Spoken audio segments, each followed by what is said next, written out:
Hey guys, today we're going to look at the Bridget MX stickless controller from SGF.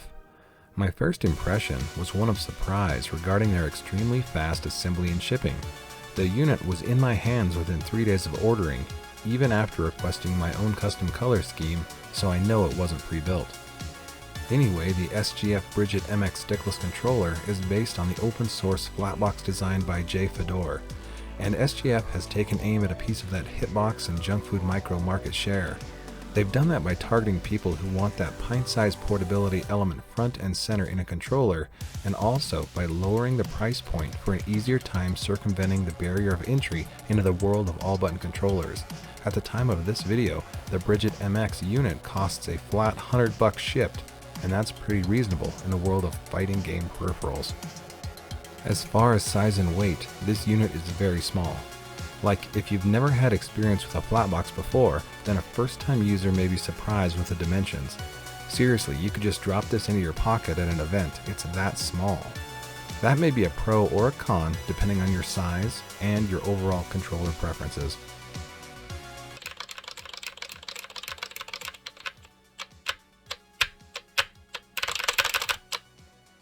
SGF, or Simian Gaming Friends, is a 3-person team, and they launched back in January of this year. Their operation really has that mom and pop style feel, and I don't say that as a bad thing. With smaller crews, it is clearly an FGC passion project, and the response times and communication can potentially be better than the big guys.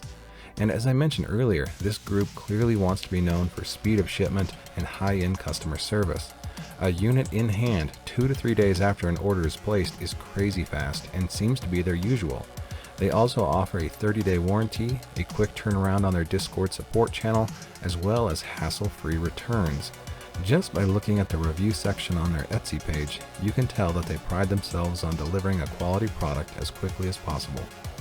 I feel that the Bridget is very similar to the JFA Micro, and there are very few points of failure. If you need to get inside though, there are 7 screws to remove, and then the whole thing just separates. The unit itself runs on GP 2040 CE firmware, which is compatible with PC, PS3, PS4, Switch, Steam Deck, Mister, and Android.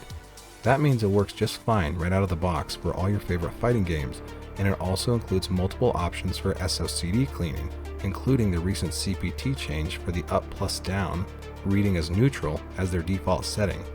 It is also compatible with root converters for other consoles, and one of their buying options includes the Wingman as a selectable choice if you need immediate PS5 compatibility.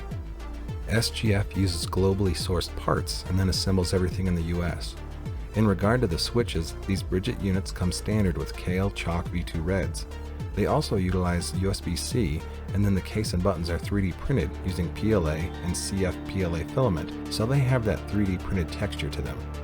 The majority of their colors are from Bamboo Lab, but they also have some more color choices from Polymaker and Protopasta 3. And speaking of colors, I was initially worried about the customizability of something like this.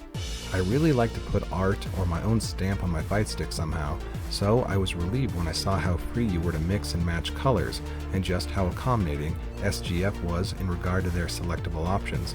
For this build, I told them to channel some summer watermelon aesthetics into the color scheme. So we've got a Rhine green shell, some juicy magenta buttons, and one big black seed for our jump function.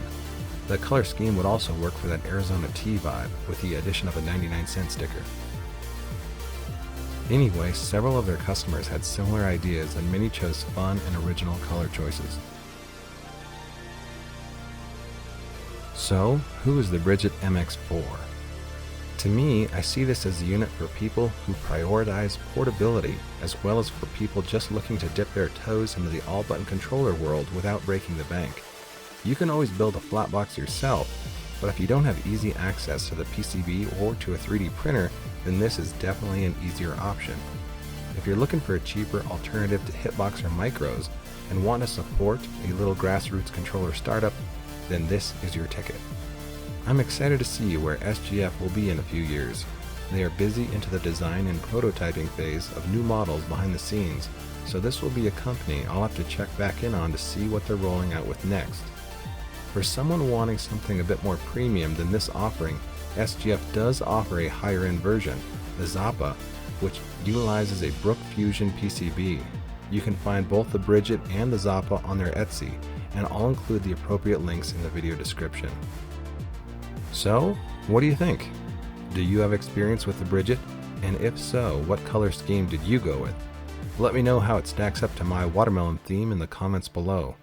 Hey, thanks for watching. Support your locals, and I'll see you next time.